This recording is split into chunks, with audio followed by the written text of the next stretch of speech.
Pêcheurs, femmes transformatrices de poissons, habitants de Kayar, ils sont plusieurs dizaines à s'être déplacés ce matin au tribunal de Thiès.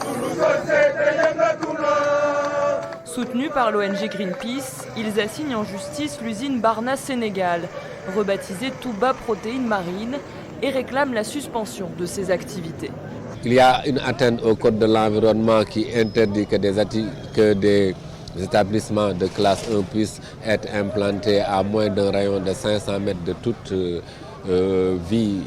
population. Toutes les recommandations de l'étude d'impact environnemental n'ont pas été respectées dans le cadre de l'implantation de l'usine.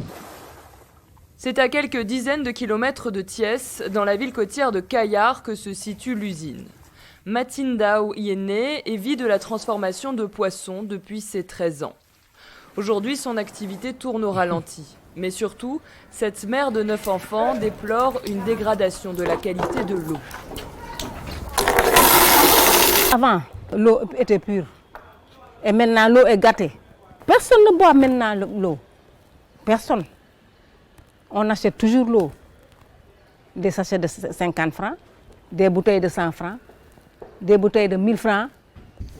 Pour elle et pour ses autres habitants, regroupés en collectif, c'est l'usine qui est responsable de cette pollution.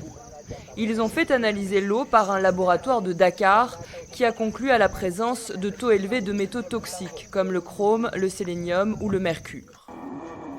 À quelques dizaines de mètres du lac, à l'usine, le PDG Babacar Diallo se défend de ces accusations. Il estime que son entreprise respecte toutes les normes. C'est un cabal, c'est rien. C'est Greenpeace qui est derrière. Et il faut savoir qu'il y a 7 usines au Sénégal. Il y en a 7.